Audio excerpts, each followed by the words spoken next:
Namaskaram.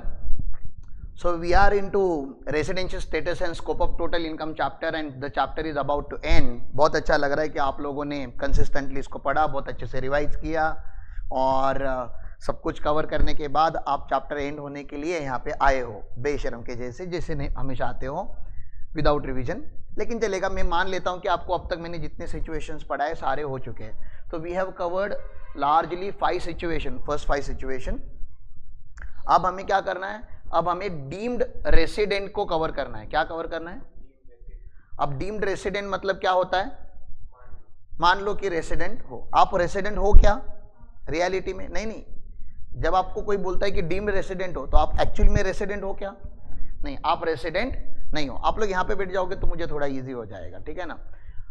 आप actually resident नहीं हो, ठीक है। तो निर्मला सीतारमण जी ने कुछ साल पहले जब ये अमेंडमेंट लाया लॉ में 61A का, तो she identify some people who are called stateless. मैं यहां पे लिख भी रहा हूं।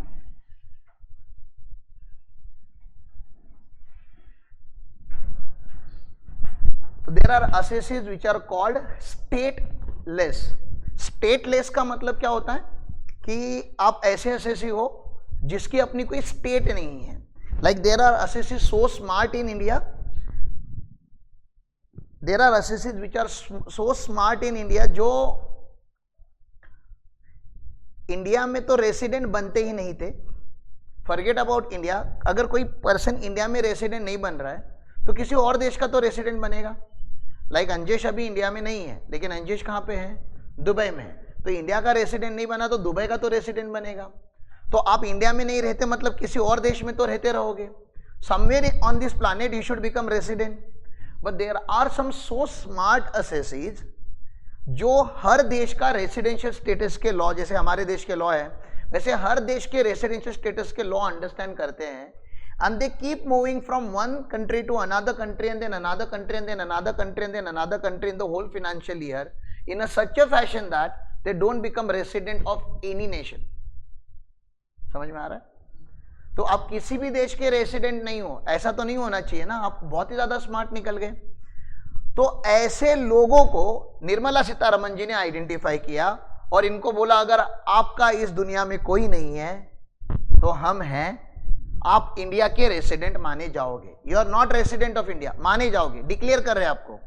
सर अभी किसको डिक्लेयर करेंगे? कैनेडियन सिटीजन को हम इंडिया में रेसिडेंट डिक्लेयर करेंगे क्या? चाइनीज सिटीजन को इंडिया में डिक्लेयर करेंगे क्या? तो कौन से सिटीजन को हम डिक्लेयर करेंगे या डीम करेंगे कि if you are not resident of any nation then you will be deemed to be resident of India? ये कौन से नेशन के साथ होगा? कौन से नेशन के सिटीजन के साथ होगा? Obviously it will happen to the Indian. ठीक है ना, यहां तक क्लियर है? बहुत इंपॉर्टेंट बात है। इंडियन की बात कर रहा हूं, पर्सन ऑफ इंडियन ओरिजिन की बात नहीं कर रहा मैं। इंडियन मतलब समझता है व्हाट इज इंडियन सिटीजन? जिनका पासपोर्ट किसके देश, कौन से देश का होगा? इंडिया का होगा। सिटीजनशिप में वो लोग इंडियन लिखते रहेंगे, उनकी बात कर रहा हूं मैं। इट्स नॉट दैट कि मेरे दादाजी इंडियन थे। पर्सन ऑफ इंडियन ओरिजिन क्या था? दादाजी और पेरेंट कोई तो इंडियन था, ठीक है ना। यहाँ पे वो असेसी खुद क्या होना चाहिए? इंडियन। तो ये डिमिंग फिक्शन है ना, इट्स अ हार्श प्रोविजन, आप प्लीज अंडरस्टैंड करो। आप रेसिडेंट हो ही नहीं हमारे देश के, हम आपको डिक्लेयर कर रहे हैं कि आप रेसिडेंट हो। क्यों? Because you are not resident in any other country. आप समझ रहे हो? किसी देश के रेसिडेंट अगर आप नहीं बनोगे तो आप इंडिया के रेसिडेंट बनोगे। This is what you need to understand. अब आपको गरीब लोगों को पकड़ना है, बंजारे लोगों को पकड़ना है कि थोड़े अमीर लोगों को पकड़ना है? अमीर लोगों को पकड़ना है ना, जो ऐसे घूम रहा है। तो उन्होंने क्या किया? 15 लाख का एक कंडीशन डाला जो आपको ऑलरेडी पता है, जो हमने प्रीवियस लेक्चर में भी देखा था। 15 लाख कौन सा इनकम? प्योर फॉरेन इनकम को निकालने का टोटल इनकम में से। तो total income minus pure foreign income, तो क्या बच जाता है? Indian income plus business foreign income, business control from India जो रहता है, दैट इनकम चेक करना है कि आपको 15 लाख के ऊपर है या नहीं है। तो look at the conditions, I hope it is visible. ठीक है, कंडीशंस में पहला कंडीशन क्या है? Notwithstanding anything contain in 6(1). 6(1) क्या था? जो अब तो हम पढ़ रहे थे सारे condition, number of days stay in India. 6(1) में किसके ऊपर डिपेंड है पूरा game? Number of days stayed in India. यहाँ पे ये शायद number of days stayed in India 0 भी हो सकता है, इसलिए क्या कर रहा है? ओवरराइड कर रहा है 6(1) को। ये सेक्शन कौन सा है? 6(1)A। This section is 6 1A, तो 1A इज ओवरराइडिंग 6(1). कहां से पता चलता है? नॉट विथस्टैंडिंग, इसको नॉन ऑब्स्टेंटिव क्लॉज बोलते हैं इनकम टैक्स लॉ में।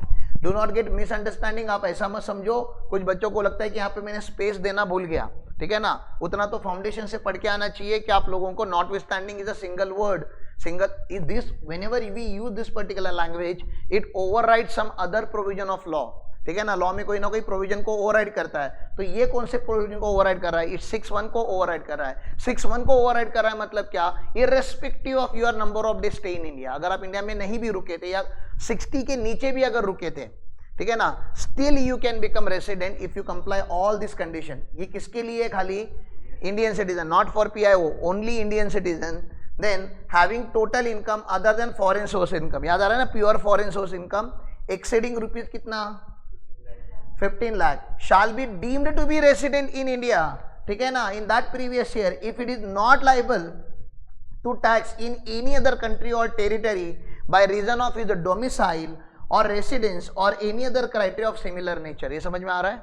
अब इसको रेसिडेंट तो बना दिया, रेसिडेंट तो हमने बना दिया, और रेसिडेंट बनने के बाद और हम क्या चेक करते हैं?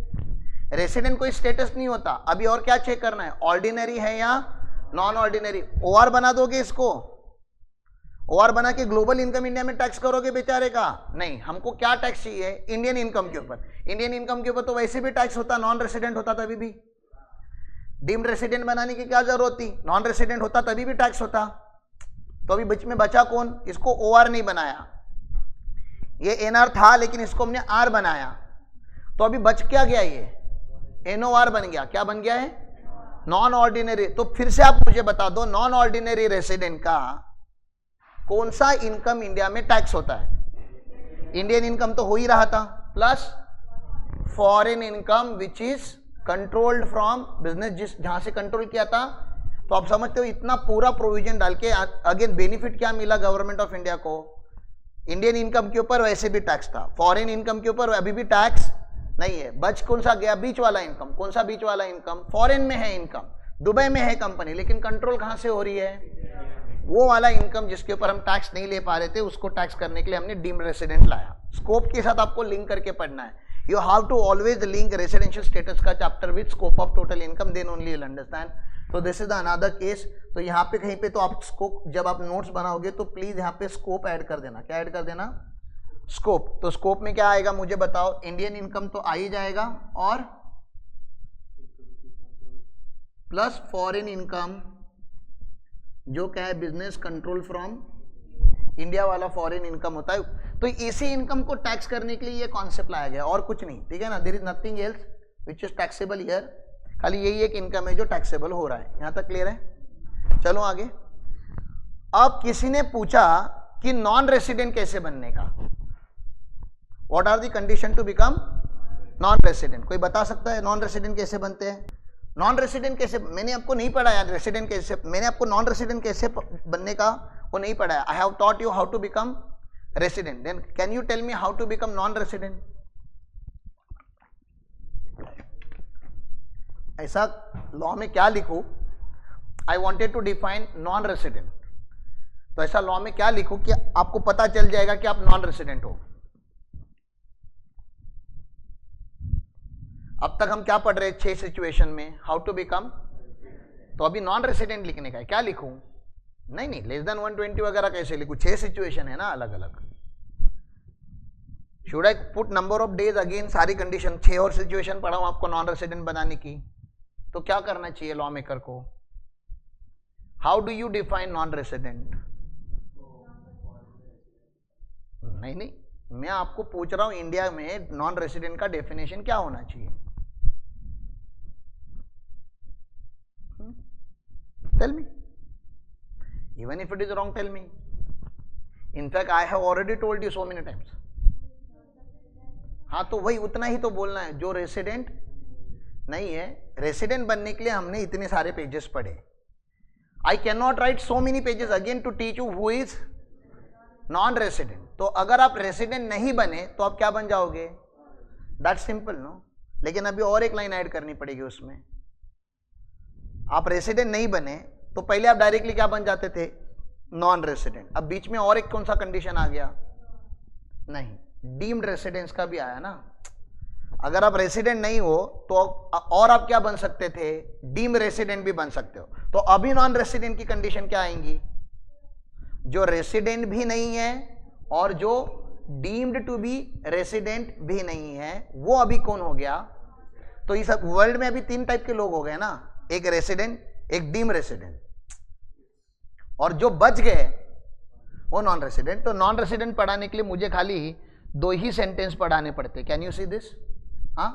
If I have to teach you non resident, who is non resident in India, जो एक भी कंडीशन 6(1) की प्रोवाइड जो की गई है, there are so many condition ना, अलग अलग कंडीशन, जो एक भी कंडीशन फुलफिल नहीं करता, and the person who is not deemed to be resident in India, मतलब ना ही वो डीम रेसिडेंट है ना ही वो रेसिडेंट है, तो वो क्या बन जाता है, नॉन रेसिडेंट। इस टाइप की डेफिनेशन को हम कौन सा डेफिनेशन बोलते हैं, नेगेटिव टाइप ऑफ डेफिनेशन। मैंने डे 1 पे पढ़ाया था आपको, सेक्शन 2 में there are 2 types of definition, positive and, तो definition of resident is a positive definition. Now once you have learned what is positive definition, how to become resident, now you don't have to learn again how to become non-resident. But if this comes for 2 marks, I'm telling you many people are not going to write who is not resident, because they always study who is resident and they are going to get stuck. उनको नहीं समझेगा कि कहाँ पे टिक करना है, MCQ में भी आता है तो नहीं समझेगा कहाँ पे टिक करना है। तो please understand there is a dual condition that you need to comply now to become non-resident. You should not be resident in India and you should not be deemed to be resident, then only you will become non-resident. अब NOR कैसे बनते हैं, how do you become non-ordinary resident? Non-ordinary resident कैसे बनते हैं, how do you become ordinary resident, tell me. OR कैसे बनते हैं, you have to stay for 730 days or more in India during 7 years. ये समझ में आ रहा है? तो if I say if you have stayed in India for 729 days or less, opposite देखो ना, 729 days और लेस, तो आप क्या बन जाओगे, NOR, NOR बन जाओगे ना। देन हमने बोला था you should be resident in India, you should be resident in India for, come on tell me, you should be resident in India for 2 years or more, ऐसा कंडीशन था। तो can I से अगर आप non resident थे for 9 out of minimum 9 out of 10 years, मतलब resident maximum कितना possible हुआ अभी 1, तो 1 रेसिडेंट हुआ तो आप NOR ही बन जाओगे। तो ये तो 2 कंडीशन का अपोजिट कंडीशन हो गया, less than 729 and less than 2 years. Less than 2 years क्या होता है, you are resident, you are not resident for 9 years, वो भी एक लैंग्वेज है, और you are resident for less than 2 years मैंने बोल दिया, तो अभी भी आप क्या बन गए, 1 या 0, देयर इज ओनली 2 प्रोबेबिलिटी ना। लास्ट 10 ईयर्स में या तो आप 0 ईयर के लिए रेसिडेंट रहोगे या मैक्सिमम 1 ईयर के लिए, तभी भी आप क्या बन जाओगे, NOR बन जाओगे, ठीक है ना। वी डोंट लर्न NOR का condition, I am just trying to teach you कि ऐसा भी एक कोई कंडीशन है लॉ में, हमें लर्न करने की जरूरत नहीं है, you have to follow OR का ही condition. The person who doesn't become OR will be NOR। लेकिन अभी 2 डीमिंग फिक्शन पता है आपको, there are 2 deeming fiction of NOR। 2 जगह पे हम नंबर ऑफ डे चेक नहीं करते, we directly declare them NOR। एक तो अभी पढ़ा है मैंने, डीम्ड रेसिडेंट, जो डीम्ड रेसिडेंट बनता है वो डीम्ड NOR भी बनता है, क्योंकि हमने कोई नंबर ऑफ डेज के कंडीशंस नहीं लिखे। जो डीम्ड रेसिडेंट है 6(1)(a) का, वो डायरेक्टली क्या बन जाता है, डीम्ड नॉन ऑर्डिनरी रेसिडेंट। यहां तक क्लियर है। और कल के लेक्चर का आपको पता होगा तो इंडियन सिटीजन और person of Indian origin who comes to India for a visit, ये समझ में आ रहा है, यहां सेटल होने के लिए नहीं, फॉर अ विजिट। उसमें गरीब PIO और अमीर PIO। गरीब PIO मतलब person who is having total income less than 15 lakh in India, ठीक है ना। और दूसरा अमीर PIO मतलब person who is having total income greater than 15 lakh. ये समझ में आ रहा है आपको। तो जो अमीर PIO था या जो गरीब PIO था, उसके लिए हमने क्या किया था, 120 डेज था, और एक जगह पे क्या था 182 डेज। समझ में आ रहा है। 182 डेज क्रॉस होने के बाद तो डायरेक्टली आप क्या बन सकते हो, OR बन सकते हो, there is a possibility of becoming OR।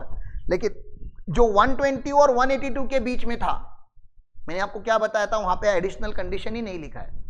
If you remember, मैंने ऊपर बताया था ना आपको कि यहाँ पे एडिशनल कंडीशन नहीं लिखा है, ये दिख रहा है आपको, बेसिक कंडीशन ही लिखा है। 120 डेज पे जो बनता है, हमने डायरेक्टली यहाँ पे क्या दिखा था कि he has to be considered treated as NOR, ठीक है ना, हम उसको चेक ही नहीं करते, उसकी OR की कंडीशन ही नहीं लगाते। OR की कंडीशन हम कभी लगाते हैं जब आप क्या क्रॉस करते हो, जब आप क्या क्रॉस करते हो, 182 डेज क्रॉस करते हो, तब आपको क्या लगाई जाती है, एडिशनल कंडीशन चेक की जाती है, ठीक है ना। लेकिन अगर आप total income greater than 15 lakh होगा तो यहाँ पे कितने नंबर ऑफ डेज आ जाते हैं, 120। 120 के नीचे रहोगे तो प्लीज बताओ क्या बन जाओगे, नहीं 120 के नीचे रहोगे तो क्या बनोगे, नॉन रेसिडेंट। रेसिडेंट बनने के लिए आपको क्या करना पड़ेगा, मिनिमम 120 डेज रुकना पड़ेगा, ठीक है ना। OR बनने के लिए आपको 182 मिनिमम क्रॉस करना पड़ेगा, तभी आप क्या लिखोगे, एडिशनल कंडीशन लिखोगे। तो बच कौन गया अभी, somebody who is stayed in India for more than 120 days but less than 180, इस गैप में जो बना R, उसके लिए हमने क्या बोल दिया, तो 130 डेज 140 डेज 150 डेज पे जो R बना हुआ है, रेसिडेंट बना हुआ है, he has to directly declared as NOR directly हम declare because we don't check additional condition, can you see this। तो ये दोनों थोड़ा आपको समझना पड़ेगा, and that's the reason I discuss NOR का कंडीशन ऑल्सो, लेकिन आपको ज्यादा डिफिकल्ट गया नहीं होगा आई अज्यूम, क्योंकि इसका कोई रेलेवेंस भी हमारे लिए ज्यादा नहीं है। यस्टरडे इफ यू रिमेंबर मैंने आपको बताया था we will solve one difficult question, okay, जो थोड़ा NR टैक्सेशन के ऊपर थोड़ा ज्यादा हाईलाइटेड है, थोड़ा डिफिकल्ट है, but I hope you people can easily understand this. थोड़ा मैं आपको गाइडेंस भी देते जाऊंगा, क्योंकि this is the chapter that we should be studying जब हमारा पूरा सिलेबस हो जाएगा। इट्स अ टोटल कंप्यूटेशन का चैप्टर, लेकिन अभी हमारा पूरा सिलेबस हुआ नहीं है, but this is how the advance level question comes in exam, तो वो मुझे आपको दिखाना है इंटरनेशनल टैक्सेशन का। ओके, सो miss Charlie N American national, तो इंडियन सिटीजन है क्या, पर्सन ऑफ इंडियन ओरिजिन है क्या, नहीं, क्लियरली लिखा है ना, she is an American national, got married to Radhe of India, Radhe की शादी की इन यूएसए, शादी कहाँ पे हुई है, यूएसए में हुई है। अब फिनेंशियल ईयर आप अपने हिसाब से चेंज करो, ठीक है ना, वी विल कंसिडर 2024, तो मार्च 2024 में उन्होंने शादी की, मतलब लास्ट फाइनेंशियल ईयर में शादी हो चुकी है। And come to India for the first time, इसके पहले वो इंडिया में कभी आई नहीं थी, अभी वो 16 मार्च पे सॉरी इंडिया में she came. She left for USA on 19 सितंबर। आपको पता ही है इंडियन कल्चर में शादी होने के बाद there are lot of ritual that has to happen in India, और इंडिया देखना भी है यार, इंडियन से शादी किया है तो इंडिया देख लो एक बार, हाँ। तो she stayed in India for so many months, दिख रहा है आपको, almost 6 months she stayed in India ना, अप्रैल टू सितंबर। तो she return to India again on 27 March 2024, last में फिर से वो इंडिया में आई, ठीक है। इतना ही हमें पढ़ना है, और इस बेसिस पे, इसके आगे का तो बाद में कर लेंगे, इस बेसिस पे हमें क्या करना है, what the question is expecting from us, determine her residential status and compute the total income chargeable to tax along with amount of tax liability on such income for the AY 24-25 if she opts out for default regime, ठीक है ना। Opts out बोला है, opts out मतलब default regime छोड़ा है, मतलब कौन से रिजिम में है, ओल्ड रिजिम में है, ठीक है ना। ऑप्ट्स आउट बोला है, ऑप्ट्स इन बोलते हैं तो उसने 115 BAC को ऑप्ट इन किया है, मतलब एक्सेप्ट किया है, ऑप्ट आउट मतलब छोड़ा है। तो डिफॉल्ट को छोड़ोगे तो कहां जाओगे, ओल्ड रिजिम में जाओगे, ऑप्शनल रिजिम में जाओगे, ठीक है ना। फिर उन्होंने कुछ बोला है कि अगर उसका रेसिडेंशियल स्टेटस चेंज होगा, assuming that she is a person of Indian origin and her total income from Indian sources is 18 lakh and she is not liable to tax in USA, ऐसा कुछ उन्होंने नीचे बोला है। तो this two part we are going to solve now, ठीक है ना। कैन वी डू इट, थोड़ा एडवांस है, थोड़ा आपको मेरी हेल्प लगेगी, बट जो मैंने कॉन्सेप्ट अभी पढ़ाना चालू किया आपको डीम रेसिडेंट का, we can and the PIO का, वो यहाँ पे हम फिर से एक बार अप्लाई करने वाले। तो little advance question again, but कभी ना कभी सॉल्व करना ही है, तो let us solve it now only. तो this is not from, this is chapter 9 है वैसे तो। You please write additional question, ADDQ additional question करके याद रखिए आप।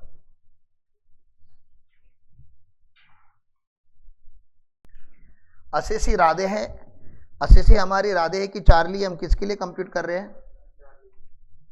चार्ली को, चार्ली यूएसए की सिटीजन है, मैं ब्रैकेट में लिख के भी रख रहा हूं, she is the citizen of USA.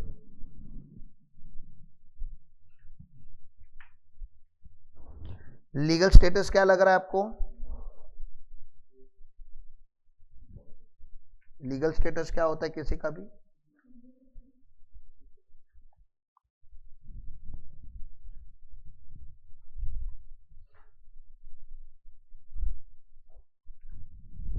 Individual. Residential status we will determine, so dash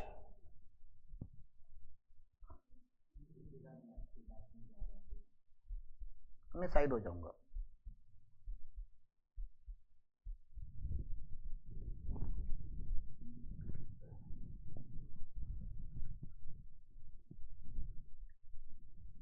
EY, PY, PAN if applicable.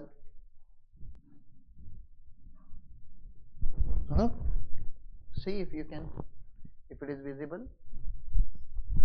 Assessee Miss Charlie, USA की सिटीजन है। Legal status individual, residential status हम डिटरमाइन करेंगे अंडर सेक्शन 6(1) हम determine करेंगे।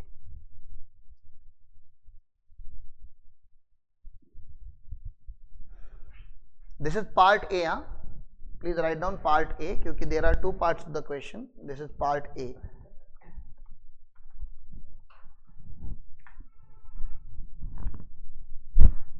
चलें आगे, तो please start making the table.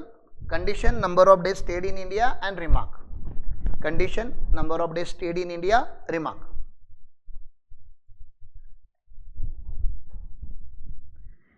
Please remember the condition. Basic condition में पहला कंडीशन हम हमेशा क्या लिखते हैं? विथ नो एक्सेप्शन, हमेशा से लिखते रहे, हमने पहला कंडीशन कभी चेक नहीं किया। What is the first condition that we right? Stay of 182 days or more in India during previous year. Please write down, stay of 182 days or more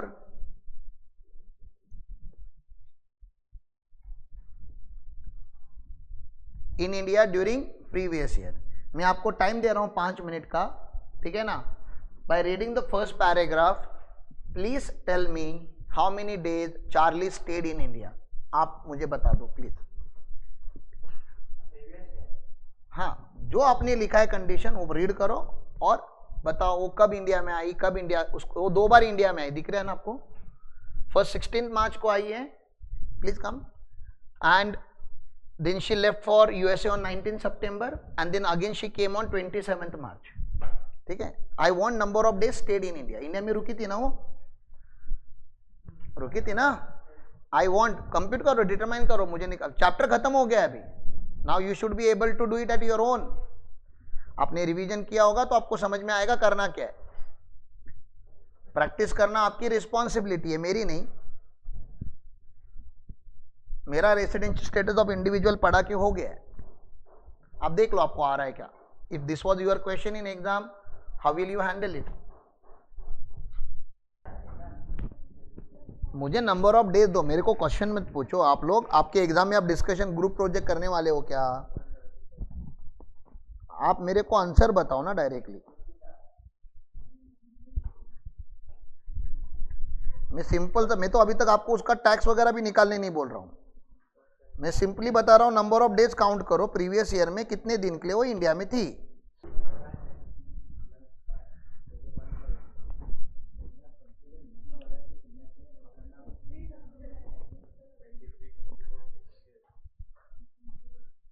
नहीं, आप लोगों का जो भी फिनेंशियल ईयर आप कंसिडर करते हो वो कंसिडर कर दीजिए, लेकिन मेरे को तो क्या करना है यहाँ पे, ठीक है ना? एक तो यहाँ पे फिनेंशियल ईयर है, लास्ट फिनेंशियल ईयर करके लिख दूं मैं ऐसा, क्योंकि अलग अलग लोग बच्चों का अलग अलग फिनेंशियल ईयर आएगा। तो लास्ट फिनेंशियल ईयर में वो कितने दिन इंडिया में आई थी? शी केम ऑन 16 मार्च। अब कोई 16 मार्च को इंडिया में आता है तो कितने दिन इंडिया में रुकता है? इंडिया मार्च में कितने दिन होते हैं? कितना? 31 डेज होते हैं। 16 मार्च को इंडिया में आया है तो कितने दिन इंडिया में पक्का नहीं था? कितने, कौन से तारीख तक इंडिया में नहीं था? 15 मार्च तक नहीं था, तो कितने दिन रुका? 16 दिन। चेंज हो रहा है आपका आंसर, वेरी गुड, ठीक है ना। क्यों? हमने क्या पढ़ा था डे 1 पे? Date of arrival is consider as day of stay in India, इसलिए 16 इज आंसर, ठीक है ना। तो पहला एक करेक्शन समझ में आ रहा है, ऐसा गलती कर करके सीखने का, ठीक है ना, नहीं तो 1-2 अटेम्प्ट लग जाता है समझने के लिए। फिर दूसरा, करंट फाइनेंशियल ईयर की जब मैं बात करूंगा, करंट फाइनेंशियल ईयर में I wanted to talk in terms of month, ठीक है ना। ये तो मार्च का महीना था लास्ट ईयर का, इसको अभी इग्नोर करो आप, ठीक है ना। इसका मैं कलर ही चेंज कर देता हूं इनफैक्ट।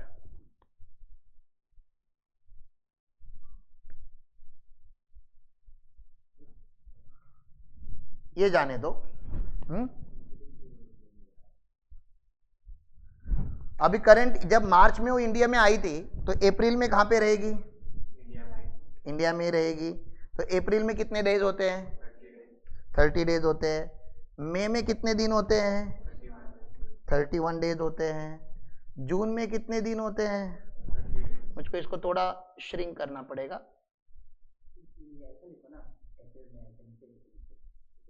नहीं, मैं वैसे नहीं लिखता ना, मेरा प्रॉब्लम भी वो है ना, छोटा छोटा करके लिख दूंगा, कोई प्रॉब्लम नहीं है। एक्चुअली मैं यहाँ पे लिखता ही नहीं रे, मैं नोटबुक पे जब लिखता है तो आपको नोटबुक पे लिखना है ना, आपको मैं इसके ब्रैकेट में लिखना है इधर। आप लोगों को यही चीज कहाँ पे लिखनी है? इसके ब्रैकेट में लिखनी है इधर। अप्रैल के नीचे कितने दिन ऐसे लिखना होता है, 2 लाइन आपको यहाँ पे ऐड करने होते हैं, ठीक है ना। लेकिन पहले मेरा समझ लो, पहले कंप्यूटर करके आ जाते हैं। फिर जून में भी वो इंडिया में ही थी, कितना? 30 डेज। जुलाई में भी इंडिया में ही थी। पूरा सर हम पूरा अप्रैल पूरा मई लिखेंगे क्या? नहीं, आपको किसी ने नहीं पूछा अप्रैल में जून का स्पेलिंग क्या होता है, तो शॉर्ट में भी आप लिख सकते हो, ठीक है ना। एग्जाम में सबसे कम टाइम होता है हमारे पास, ठीक है। अगस्त में इंडिया में थी, हाँ थी। कितने दिन होते हैं अगस्त में? पक्का? और फिर सितंबर में कितने तारीख को इंडिया छोड़ दिया उसने? 19। तो how many days we will consider in India? 19 days. क्यों? Date of arrival and date of departure दोनों कंसिडर होते एज स्टे इन इंडिया। फिर पूरा साल गायब थी तो मैं लिख नहीं रहा। फिर again when she came back, March, ठीक है ना। मार्च में कितने तारीख को आई इंडिया में? 27 March. Now somebody who came to India on 27 March, 27, 28, 29, 30, 31, कितने नंबर ऑफ डेज होते हैं? 5 डेज होते हैं, ठीक है ना। सर उसके बाद कब गई हमको बताया नहीं गया है, आपको उसका इंफॉर्मेशन निकालना भी नहीं है, because you are determining for previous year. तो करंट फाइनेंशियल ईयर को ही हम क्या बोलते हैं? एक मिनट, गलती से लिखा है, गलती हो जाती है कभी कभी, ठीक है ना। मुझे इसको मर्ज करना था।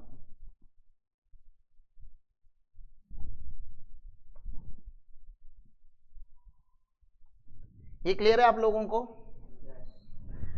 अब इसका जो टोटल आएगा, क्या टोटल आ रहा है इसका? ठीक है ना।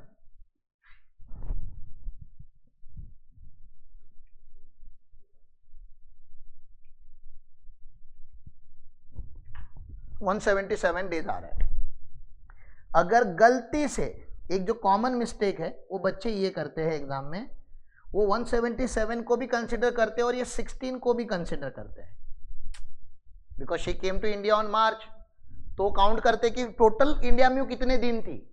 तो क्वेश्चन के डेटा के हिसाब से total she was there in India for 193 days. समझ में आ रहा है? क्योंकि 16 मार्च को कोई आया था तो 193 डेज तक तो रुका है अभी तक। But we determine number of days for each previous year separately. ये मैं बहुत दिन से पढ़ा रहा हूं आपको। हमारे कंडीशन के वर्डिंग से देखो ना आप क्या है। कंडीशन के वर्डिंग्स क्या है? Stay of 182 days or more in India. यहां तक तो समझ में आ रहा है। आगे लाइन क्या है? During previous year. तो you can not count last year का data in the current year. Every year is a separate year. तो यहां पे मैं 193 अगर लिख देता हूं तो मेरा पूरा आंसर ही गलत हो जाता है। कैसे मेरा आंसर गलत हो जाता है? वो रेसिडेंट बन जाएगी, रेसिडेंट बन जाएगा तो लॉ ही बदल गया। और हम अगर अभी 177 लिखेंगे तो यहां पे क्या आएगा? नॉट सेटिस्फाइड आएगा ना। यहां पे क्या आएगा? नॉट सेटिस्फाइड आएगा।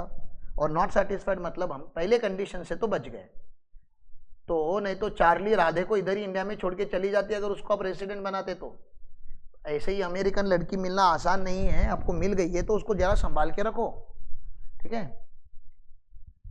तो ये 193 is the wrong answer. I hope आप लोग ये वाला उसके ब्रैकेट में लिख लोगे, इतना एरिया। अप्रैल के नीचे मई, जून, जुलाई, अगस्त, सितंबर एंड मार्च लिख लेंगे प्लीज, कंडीशन में ही नंबर ऑफ डेज, तो 177 वहां पे आ जाता है। क्लियर है? क्या डायरेक्टली मैं इनको नॉन रेसिडेंट डिक्लेयर कर दूं कि और कोई कंडीशन है हमारे पास? कंडीशन है ना, सेकेंड कंडीशन। अब मुझे बताओ एक्सेप्शन की कंडीशन लगाओगे कि नॉर्मल कंडीशन लगाओगे? नॉर्मल वाला लगाओ कि 60 डेज वाला? क्यों एक्सेप्शनल क्यों नहीं लगाओगे? एक्सेप्शन किसको लगता था? 3 लोगों को लगता था। कौन से 3 लोगों को लगता था? और वो तीनों के तीनों इंडियन सिटीजन थे, इफ यू रिमेंबर। हाँ, Indian citizen who lives India for an employment outside India, Indian citizen who lives India as a member of crew of foreign going ship, और तीसरा था इंडियन सिटीजन और person of Indian origin. Is she a person of Indian origin? American national, clearly बोला गया था। तो she is not a person of Indian origin, comes to India for a visit, she has come to India for a visit, लेकिन she is not an Indian citizen या वो person of Indian origin भी नहीं है, तो हम उसको वो एक्सेप्शनल वाला लॉ नहीं लगाएंगे। तो कौन सा लॉ लगाएंगे? जो हम सारे लोगों को लगाते हैं, जनरल कंडीशन। कितने डेज का? 60 डेज का। तो stay of 60 days or more in India during the previous year. You please tell me, satisfied or not satisfied? Satisfied, ये वाला कंडीशन सेटिस्फाइड हो गया। Now what we need to check,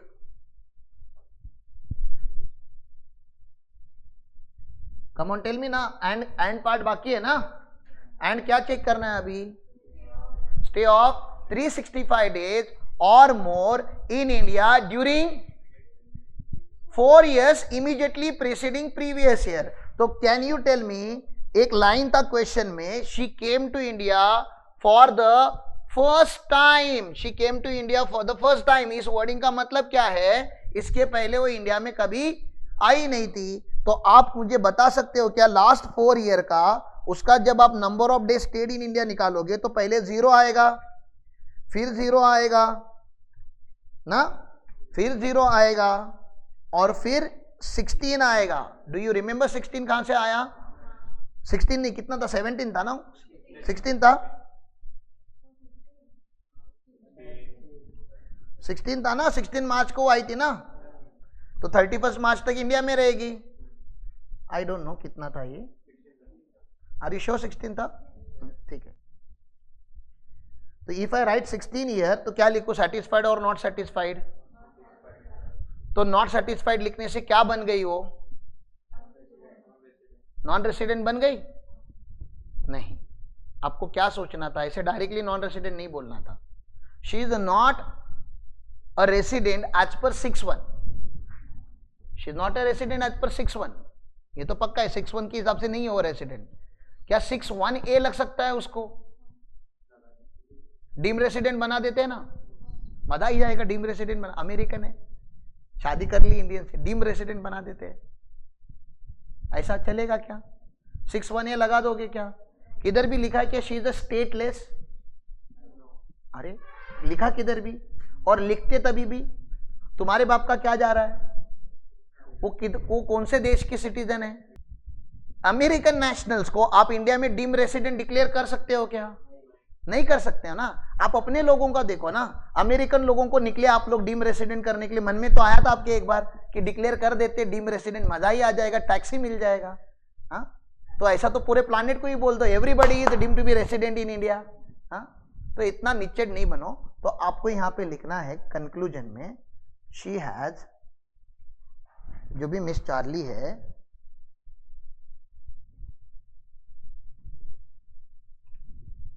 has not satisfied any basic condition under section 6(1). यहाँ पे अभी मैं 6(1) लिखना चालू कर देता हूँ। 6(1) मतलब ब्रैकेट में 1 सब सेक्शन 1, एंड हेंस ही की जगह पे अभी क्या करना पड़ेगा, she is not resident in India for AY, जो भी आपका AY होगा वो लिख लेना। नोट में क्या ऐड करोगे अभी अपने, what did you learn today? Deem resident, note क्या लिखोगे आप, note section 6(1)(a) is not applicable. Why is not applicable? Is not applicable मतलब ये कौन सा सेक्शन है? डीम रेसिडेंट का सेक्शन है ना. क्यों एप्लीकेबल नहीं है? एज, बताओ ना, as she is not a citizen of India. She is not a citizen of India.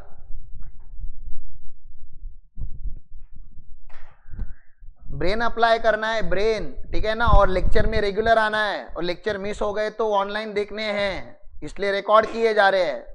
Instalment में आएगा कुछ नहीं समझेगा, इनफैक्ट डर लगना चालू होगा कि मैं पक्का फेल होगा.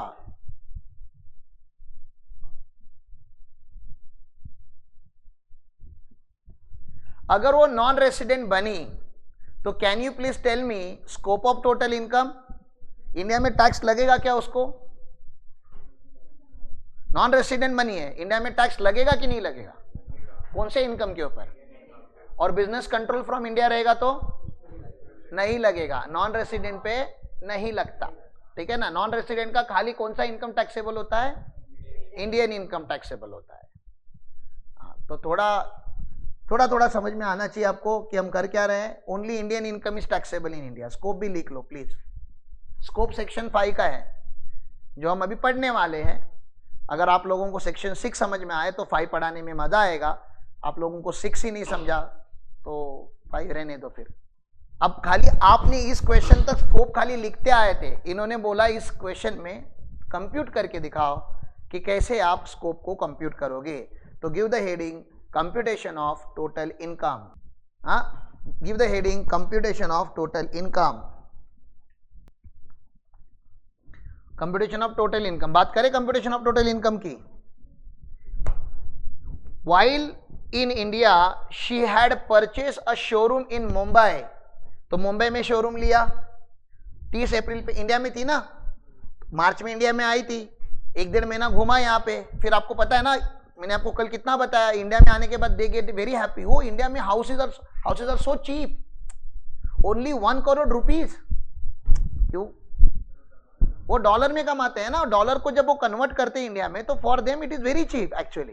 तो शी बॉट अ हाउस और the showroom in Mumbai which lease out to a company at a rent of 25,000 per month from 1st May 2023 या 24, आपका जैसा भी प्रीवियस ईयर होगा.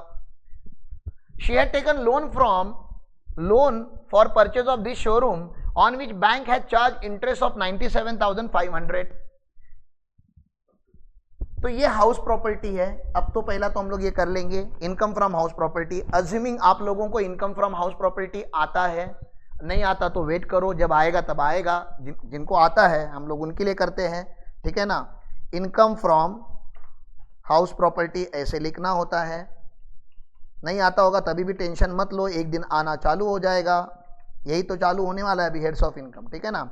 Income from house property underline करके, नहीं सॉरी ये करके, इसको हम LOP बोलते हैं. LOP stand for let out property, ठीक है ना, भाड़े पे दिया हुआ property. Property which generates money, ठीक है.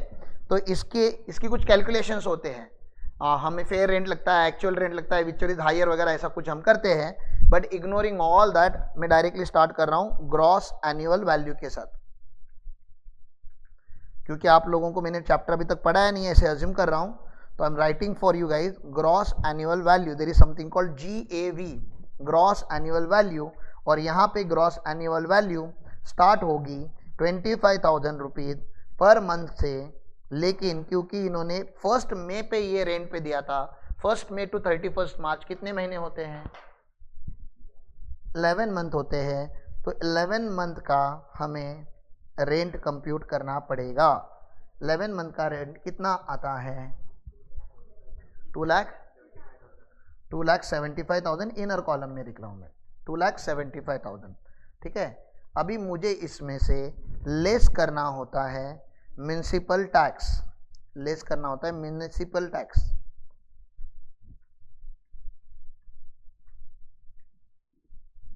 जो नहीं दिया है क्वेश्चन में, डैश,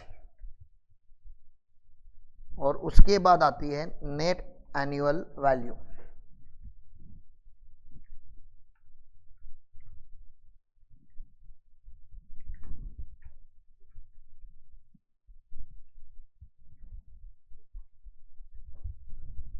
सेम ही आएगी because we are not changing anything ना, तो सेम ही अमाउंट आएगी। ग्रॉस एनुअल वैल्यू में से मैंने म्युनिसिपल टैक्स माइनस कर दिया तो नेट एनुअल वैल्यू आएगी। We don't have any municipal tax, property का टैक्स इन्होंने दिया नहीं क्वेश्चन में, आई कांट अज्यूम, ठीक है, देंगे तो ये मैं कंसिडर करूंगा। नाउ इसमें से मुझे डिडक्शन लेस करने होते हैं, यू नो हर चैप्टर के अपने कुछ क्या होते हैं, डिडक्शंस होते हैं, तो इसके डिडक्शन जो होते हैं इसको हम बोलते हैं सेक्शन 24 के deduction, okay, we call it deduction under section 24।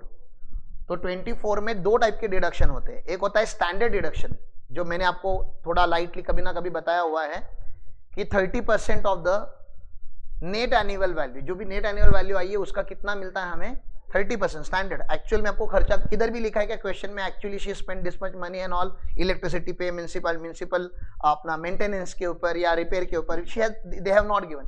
Even if they had provided, हम उनको इग्नोर करते हैं, हम उनको और हमेशा क्या देते हैं, 30% स्टैंडर्ड डिडक्शन हम देते हैं। तो please remember this, we will learn this with whole logic in the house property chapter, but पहला मुझे अप्लाई करने दो स्टैंडर्ड डिडक्शन।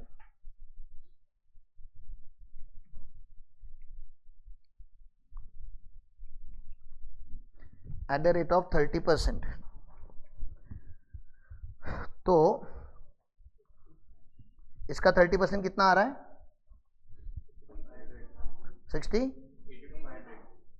82,500, तो 82,500 आ गया। एंड बी में मैं लिख रहा हूं आपका इंटरेस्ट ऑन बोरोड फंड, वो अलग से आपको मिलता है, इंटरेस्ट ऑन बोरोड फंड। कितना इंटरेस्ट भरा है उन्होंने, 97,500। आप लोगों को पता है मैक्सिमम लिमिट कितना होता है, यहाँ पे मैक्सिमम लिमिट कितना होता है हाउस प्रॉपर्टी में, 2 लाख। ऐसा आपको लगता है, जिनको पता है उनको मैं बताना चाहता हूं कि यहाँ पे कोई लिमिट नहीं होता, ठीक है ना। तो ये नो लिमिट लिख के रखिए। क्यों 2 लाख आपके मन में कहां से आया पता है, 2 लाख आप लोगों के मन में आया एसओपी से। कहां से आया है, सेल्फ ऑक्यूपाइड प्रॉपर्टी से। और आप लोगों को मैं बताना चाहता हूं एक चीज हम लिखना भूल गए यहाँ पे, ये जो है ना कंप्यूटेशन ऑफ टोटल इनकम हो रहा है ना, यहाँ पे आप प्लीज जाके एक सेक्शन ऐड कर दीजिए, अंडर सेक्शन 115 BAC हो रहा है। बताओ क्यों BAC लिखना क्यों जरूरी है। अगर ये सेल्फ ऑक्यूपाइड प्रॉपर्टी होती तो मैं 1 रुपए का भी डिडक्शन नहीं देता, क्योंकि BAC में सेल्फ ऑक्यूपाइड प्रॉपर्टी का कोई बेनिफिट नहीं है। 115 BAC में LOP का वही ट्रीटमेंट है जो नॉर्मल लॉ में होता है। तो ऑप्ट आउट, ये नहीं ये ऑप्ट आउट नहीं हुआ था ना, ऑप्ट आउट हुआ था, सॉरी आउट, ये अंडर ओल्ड रिजिम लिखना पड़ेगा मुझे, लेकिन कुछ फर्क नहीं पड़ता। आप लोग क्या करो और भी लिख सकते हो, लेकिन जाने दो, हम पहले ओल्ड रिजिम ऑप्शनल रिजिम में ही लिखते हैं, क्योंकि यहाँ पे तो कुछ फर्क नहीं पड़ेगा, ये आंसर सेम आता है।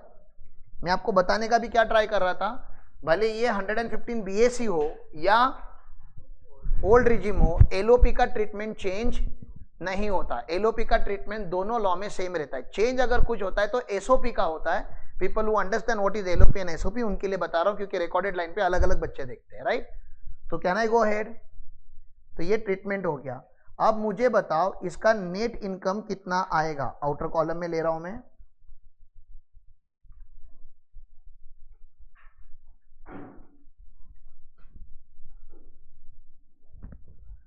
इसको हम बोलते हैं इनकम फ्रॉम हाउस प्रॉपर्टी।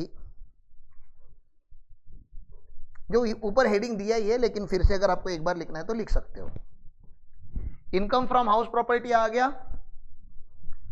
अभी हमें क्या करना है, शी हैड रिसीव्ड फॉलोइंग। अब किसी भी लड़की की शादी होती है तो चार्ली है, अमेरिकन है, इंडिया में आई है राधे से शादी करके। हमारे इंडियन कल्चर में हम क्या करते हैं, कोई भी शादी करके आपको फर्स्ट टाइम मिलता है तो क्या करते हैं, गिफ्ट देते हैं। बोलो, तुम्हारी इच्छा तो नहीं हो रही, लेकिन बोलो क्या देते हैं, बोलो बोलो क्या देते हैं नई न्यूली मैरिड कपल को? गिफ्ट देते हैं। तो हमने हमारा इंडियन कल्चर चार्ली को दिखाना चाहिए ना। यूएसए में वैसा नहीं होता, हमारे यहाँ पे ऐसा होता है ना कल्चर में, तो कुछ ना कुछ गिफ्ट देते हैं। तो गिफ्ट टैक्सेबल होता है कि नहीं, अभी आपको उसके लिए अगर एक्चुअली लॉ पढ़ना होगा तो आपको कहाँ पे पढ़ना पड़ेगा? इनकम फ्रॉम अदर सोर्सेस में। लेकिन एक जनरल नॉलेज के हिसाब से आपको मैंने कभी तो बताया था, इंडिया में गिफ्ट कितने रुपए तक टैक्स नहीं होता? 50,000 तक गिफ्ट टैक्स नहीं होता, और 50,000 के ऊपर गया तो पूरा टैक्स होता है। लेकिन रिलेटिव से अगर आपको गिफ्ट मिला होगा, आपकी क्लोज जो ब्लड रिलेटिव होते हैं उनसे अगर आपको गिफ्ट मिला होगा, तो वो 50,000 के ऊपर भी अगर होगा तभी भी इंडिया में टैक्स नहीं होता। तो she had received following cash gift from her relative and friends, ठीक है ना। तो फ्रॉम पेरेंट ऑफ हस्बैंड, समझ में आ रहा है ना? पेरेंट ऑफ हस्बैंड मतलब, क्योंकि राधे इंडिया का था, चार्ली यूएसए की है, तो फर्स्ट टाइम जब इंडिया में आए रहेंगे तो पेरेंट ने क्या किया? 51,000 का गिफ्ट दिया। तो 50,000 से ज्यादा है, टैक्स करेंगे कि नॉट टैक्सेबल बोलेंगे? Not taxable. क्यों? ब्लड रिलेशन है ना, ब्लड रिलेशन है। तो यहाँ पे वो रिलेटिव का डेफिनेशन पढ़ना पड़ेगा, लेकिन वो आगे जाके देख लेंगे। मैं अभी बता रहा हूँ, मान लो कि रिलेटिव है, रिलेटिव से अगर गिफ्ट मिलता है तो हम टैक्स नहीं लेते, ठीक है। आगे चलूं,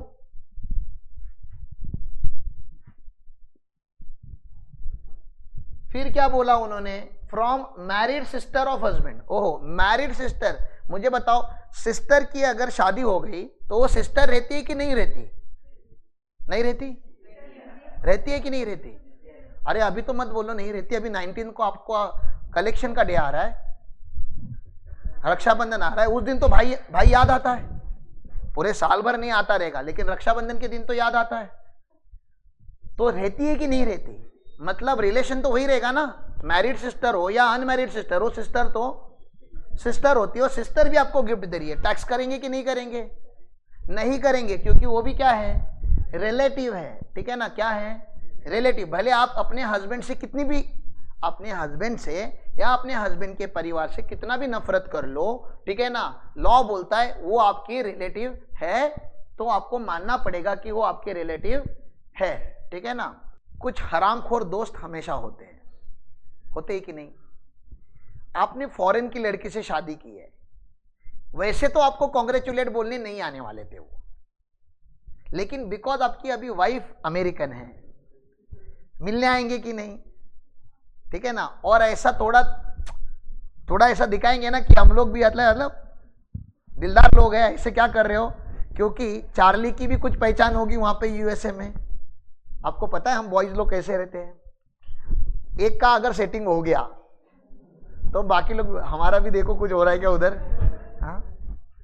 तो ये लोग क्या कर रहे हैं देखो, फ्रॉम वेरी क्लोज फ्रेंड्स, अभी तक वो क्लोज फ्रेंड नहीं थे, अब तक नॉर्मल थे, अब बहुत क्लोज हो गए, ऑफर हस्बैंड, समझ रहा है, मतलब हरामखोर दोस्त है। क्या कर रहे दोनों मिलके? गिफ्ट दे रहे। कितना गिफ्ट दे रहे? एक दे रहा है 1,51,000 का और दूसरा दे रहा है 21,000। ये रिलेटिव है क्या? आप इनको कितना भी रिलेटिव मान लो, इनफैक्ट हस्बैंड इंट्रोड्यूस भी कर रहा है, वो जो बाकी लोगों ने गिफ्ट दिया ना वो मेरे रियल रिलेटिव नहीं है, वो ब्लड रिलेटिव है खाली, ये जो मेरे क्लोज फ्रेंड है ना they are my real relative. लेकिन ऐसा लॉ मानेगा क्या? नहीं, दे आर फ्रेंड। और इन दोनों का टोटल क्या हो रहा है? 172 हो रहा है, 50,000 से ज्यादा है तो पूरा टैक्सेबल हो जाएगा। समझ में आ रहा है? हाँ, तो ये इनकम फ्रॉम अदर सोर्सेस है। आपको थोड़ा जनरल नॉलेज नहीं रहेगा करके मैंने बता दिया। इनकम फ्रॉम हाउस प्रॉपर्टी आपने पहले ही निकाल लिया था, मैं अभी निकाल रहा हूं income from other sources.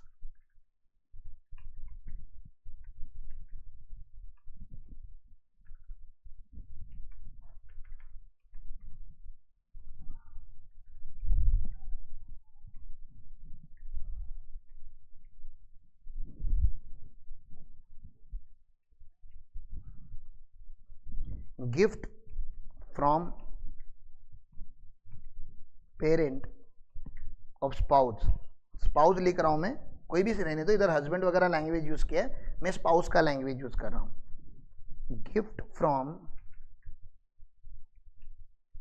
Sister लिख रहा हूं मैं, खाली मैरिड नहीं लिख रहा हूं क्योंकि मैरिड और अनमैरिड से वो नाता चेंज नहीं होता। सिस्टर ऑफ स्पाउस, ये दोनों को मुझे ब्रैकेट में लिखना पड़ेगा, not taxable as it's a gift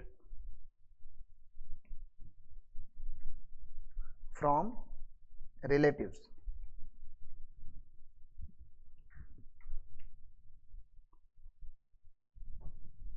तो भले गिफ्ट मिला है बट वी आर टेकिंग 0-0 क्योंकि हम इसके ऊपर टैक्स नहीं लगाते because it is a gift from relatives.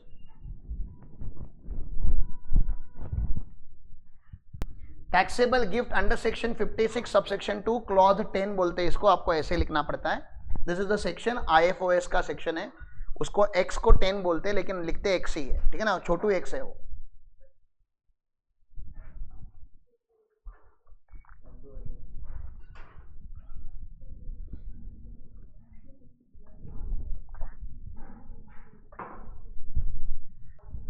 बताओ प्रणव, टोटल इनकम अगर किसी इंसान का 2,67,000 होता है इंडिया में, हाँ किसी भी पर्सन का टोटल इनकम, और हम कौन से रिजिम में है, ऑप्शनल रिजिम में। ऑप्शनल रिजिम में बेसिक एग्जम्पशन लिमिट कितना होता है, 2,50,000 का बेसिक एग्जाम। तो टैक्स अमाउंट कितना आएगा, हमें टैक्स निकालना है अब यहाँ पे ना, इसके आगे हमें क्या निकालना है, टैक्स। कंप्यूटेशन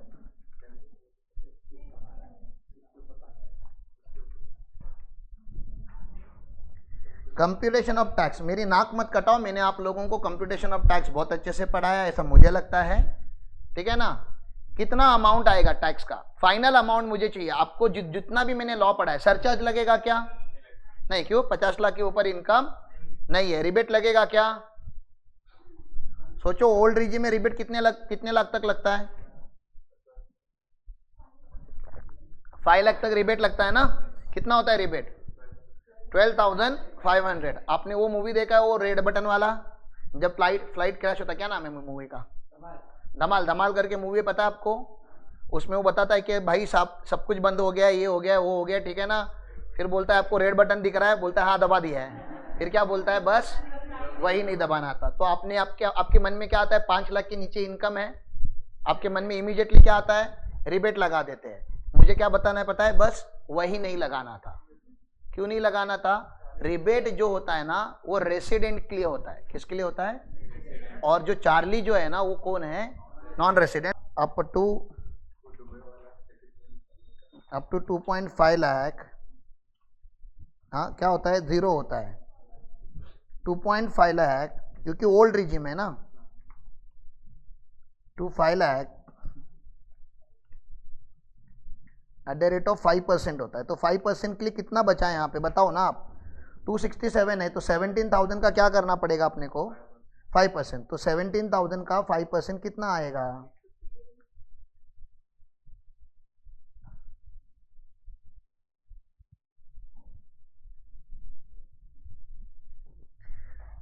एंड आगे तो कुछ है ही नहीं, स्पेशल इनकम वगैरह कुछ था क्या, नहीं। तो ये 850 को हम क्या लिखेंगे, इनकम टैक्स, इनकम टैक्स लिखेंगे। और इनकम टैक्स में से रिबेट माइनस होगा क्या, नहीं होगा, ठीक है, लेकिन लिखना तो पड़ेगा, लेस रिबेट, नहीं तो आप एग्जाम में माइनस करके आ जाओगे। लेस रिबेट माइनस होता है क्या अंडर सेक्शन 87A, तो नहीं होता। क्यों नहीं होता, एज ब्रैकेट में लिख के रख रहा हूं, नॉन रेसिडेंट।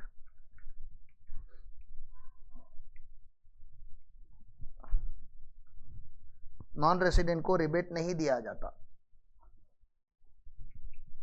आप बोलोगे सर इतना याद कैसे रखने का, लगना ही पड़ता है, कुछ चॉइस नहीं है, नहीं तो एक आध अटेम्प्ट में याद हो ही जाता है।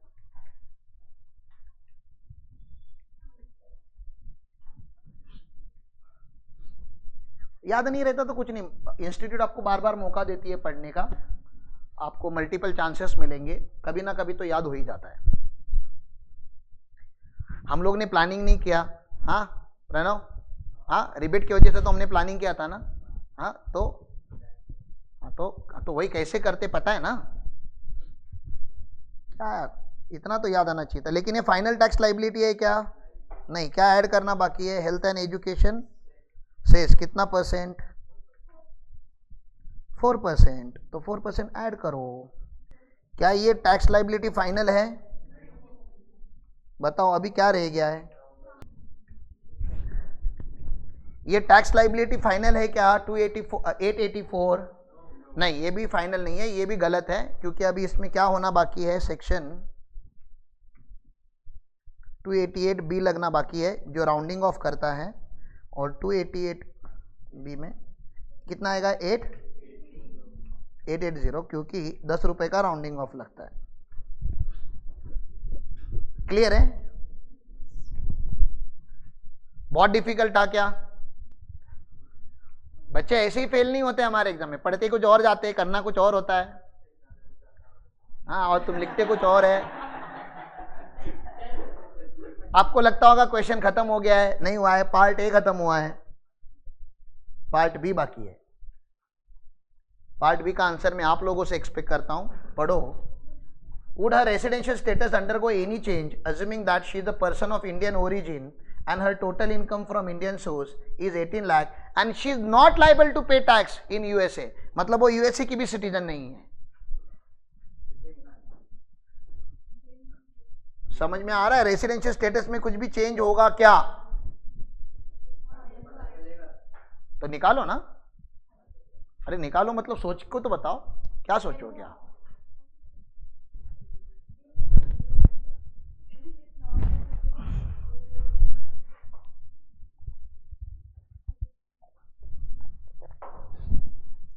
पहला तो गरीब पीआईओ कि अमीर पीआईओ है?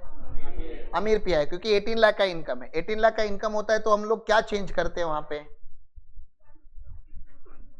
ये वाला चार्ट लगेगा ना आपको, ये वाला चार्ट। मैं लिखना नहीं चाहता, इसलिए मैं आपको दिखा रहा हूं डायरेक्टली, मेरे को टाइम सेव करना है इसलिए। हाँ, गरीब अगर होती 15 लाख के नीचे होती तो 182 डेज वाला कंडीशन लिखते हैं। अब इसका इनकम कितना है? ग्रेटर देन 15 लाख है, तो कौन सी कंडीशन लिखनी है? तो this is how the format will look like. Stay of 182 days or more in India, और 177 इंडिया में रुकी है, तो पहला वाला कंडीशन क्या आएगा? Not satisfied. सेकंड कंडीशन क्या आएगा? 120 डेज, तो 120 डेज सेटिस्फाई हो चुका है, हाँ, बिकॉज 177 इज ग्रेटर देन 120, तो ये सेटिस्फाइड आ जाएगा। But has she stayed in India for 365 days in 4 years? No, 4 preceding years में उसका तो खाली 16 ही था, तो अगेन नॉट सेटिस्फाइड आ गया। तो what is the status? Non resident ना। अरे वो ना ही पहली कंडीशन सेटिस्फाई कर रही है, ना ही सेकेंड कंडीशन सेटिस्फाई कर रही है, तो वो तो नॉन रेसिडेंट ही बन गई। तो she is not satisfying any of section 6(1) का कंडीशन। तो आप उसको क्या बनाने का सोचोगे? अभी वो यूएसए में भी सिटीजन नहीं, यूएसए में भी रेसिडेंट नहीं है, डीम रेसिडेंट बना देते हैं ना, मजा ही आ जाएगा। नालायक लोग। डीम रेसिडेंट किसको लगता है? ओनली इंडियन सिटीजन को लगता है। किसको लगता है? ओनली इंडियन सिटीजन को लगता है डीम रेसिडेंट, ठीक है ना। ये पीआईओ को नहीं लगता। 4 बार बोला था मैंने, पीआईओ को नहीं लगता, बोला भी था, क्वेश्चन चालू हुआ तभी भी, फिर भी लगता है ना, बना देते हैं। बस वही नहीं करना था, वो लाल बटन याद आ रहा है, बस वही नहीं दबाना है, ठीक है? समझा आपको? तो क्या होगा? आंसर क्या लिखेंगे?